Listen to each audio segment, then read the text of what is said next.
So, hello everybody. A few days ago, I was reading some comments on the internet recommending a program called Universal Radio Hacker, and it promises to investigate wireless protocols like a boss, and I thought I'd give it a try and see if we can maybe decode some NFC communication, and it turned out to be a lot easier than I thought. So I thought I'd just make a short video. First of all, this Universal Radio Hacker, you can get it on GitHub, developed mainly by a German guy called Johannes Pohl. Thanks, Johannes, for this nice software. And it actually supports the hardware directly, so you could capture things with your rtl-sdr, for example, which would then look a bit like this. If, say, your phone has NFC activated, we could now get a little bit closer to the antenna, and there we start to see an NFC ping. There we are. But it also has the option to open files that you captured with other programs. And let's just do this for a signal that I captured with gnuradio.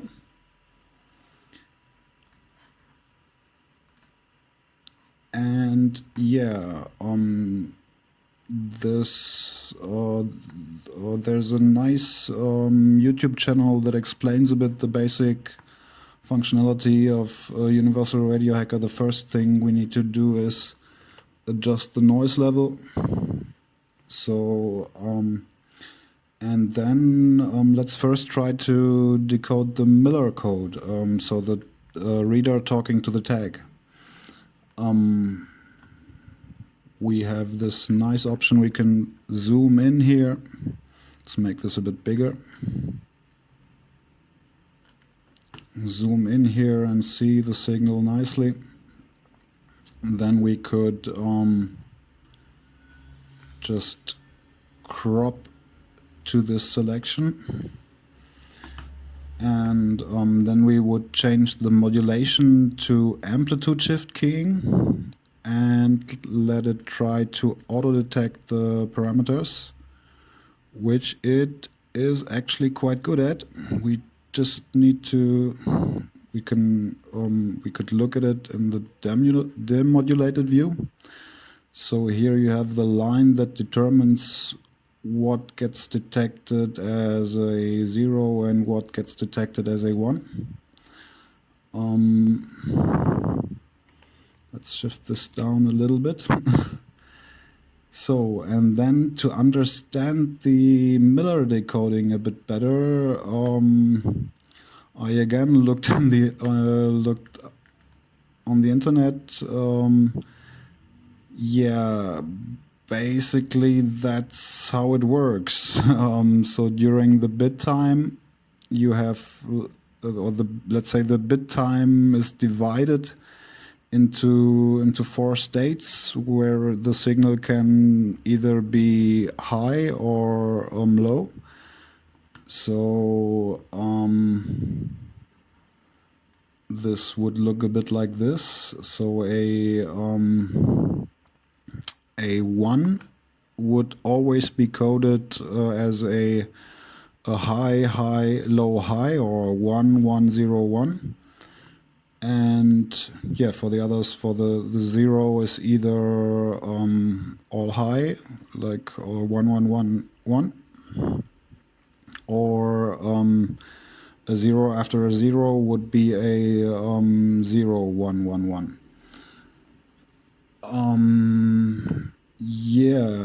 I looked first. I searched I searched the internet, and the gnuradio folks were recommending to build a finite state machine, and this all sounded a bit complicated.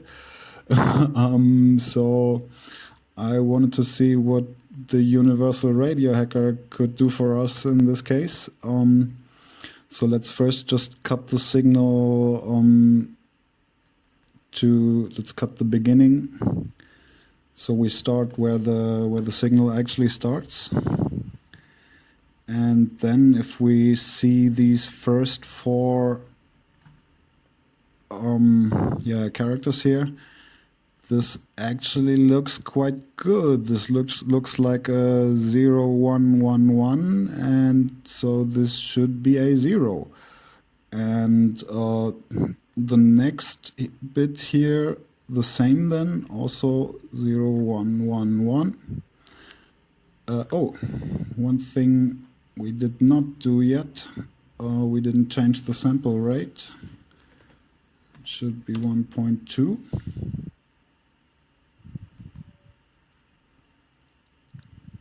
So now this should also give us a better reading, like 9 microseconds. Yeah, 9.17, this looks good. And what we actually see here is already the bits encoded. The 1101 would obviously be a 1, and we could now go to the analysis window, and you have this the string here. Hit Control A to mark it all. And then we could either copy the selection and paste it into a text editor, and then divide this into chunks of 4.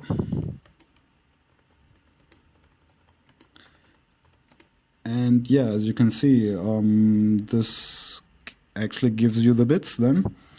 But this is a lot of work, and sadly, the universal radio hacker comes without a Miller decoder, but it turns out to be quite easy to make your own. So there's this base function called substitution, which we're gonna add to our decoding. We only need 3 rows, and yeah, then let's just fill in what we need to substitute. So a 1101 translates to a 1, or a 1111 translates to a 0, and the same for 0111. It's also a 0. We save this as, let's call it own decoder. Close this window and then select our own decoder.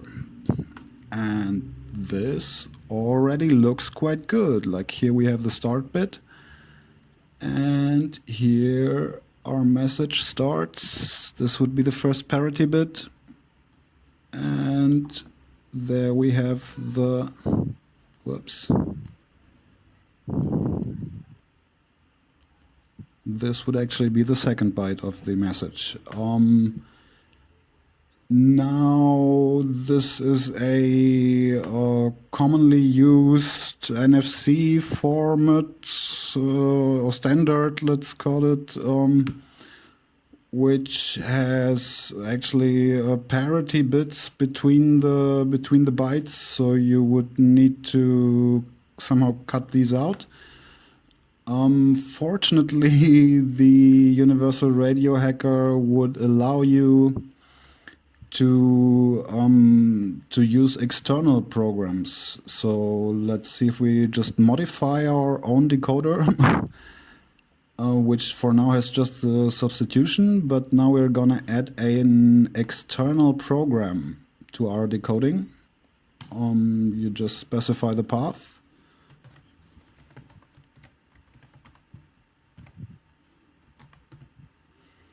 I call it awkfair2.sh. which is basically just since I'm a bit lazy, this is just a modification of what I used in my last video. This is definitely not the way how you should do this, but but it works, so I used it. And what it basically does, it divides the input into chunks of 9 bits, then prints only 8 of them, which gets rid of the parity bits. Then we reverse these strings to turn LSB first into MSB first. And yeah, then our first step here, this dividing into chunks of 9, somehow reversed the order of the columns. So we need to reverse this again to get it right again. And yeah, then we just eliminate the spaces, put it all into one string, and print it to standard out, where the universal radio hacker can read it. Yeah, we save this again. We could give it another name. Let's call it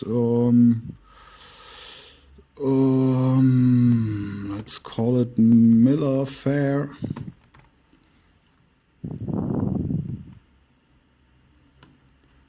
And we close this and select our decoder Miller Fair. And now we could actually watch it in the hex view and get our message that was actually sent. This would be 02AF with a CRC of ED70. Oh, here at the end we could still cut off a bit. This doesn't belong to the message.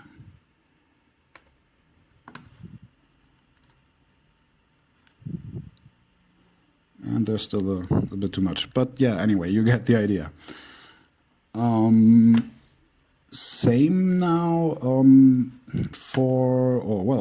not same, but same but different for the Manchester code. I did not figure out yet how to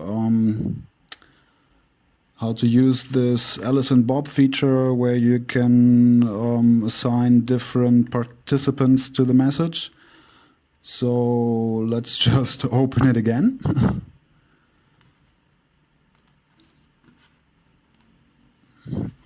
And again, we adjust the noise level and change the modulation to amplitude shift keying. Then we scroll in a bit on our signal, select just the part we want to decode. So this down here would be the Manchester signal.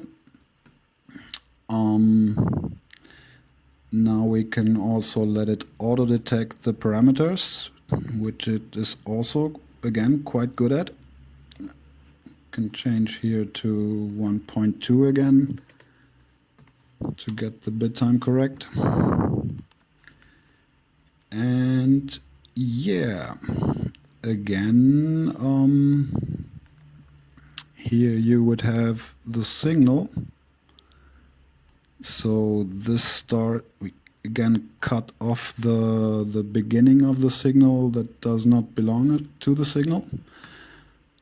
And yeah, the Manchester code is actually a bit simpler, that you just have rising and falling edges.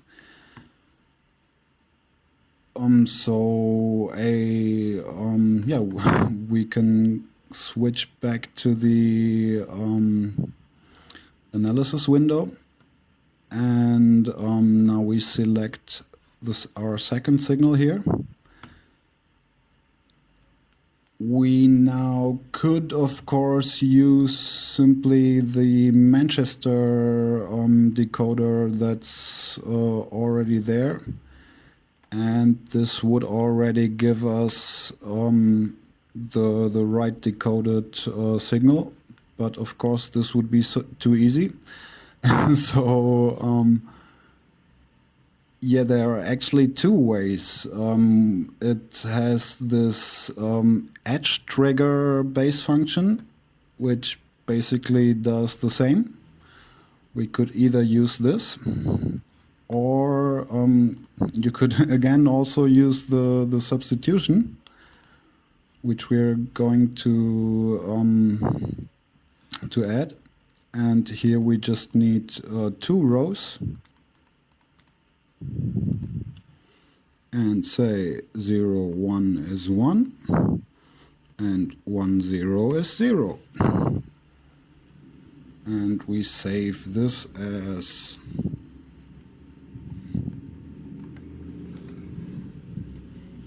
well, let's call it manual Chester. Close this. And yeah, this actually should not change now if everything goes fine. Oops, that was the first one. This should still be our Miller-Fair and hex.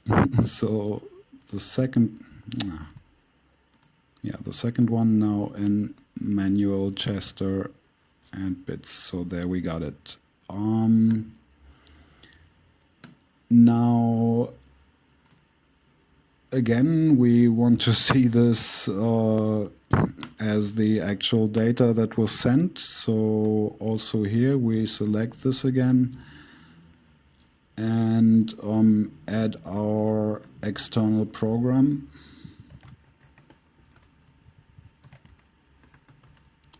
Oops. No, tab doesn't work here.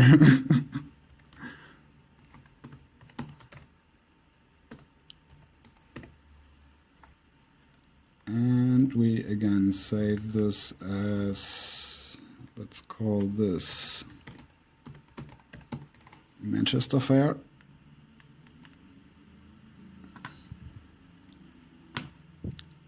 Close this again and select Manchester Fair and hex. And yeah, there we got it. Both messages decoded with only Universal Radio Hacker. Yeah, then again, thanks again for watching and have a nice day.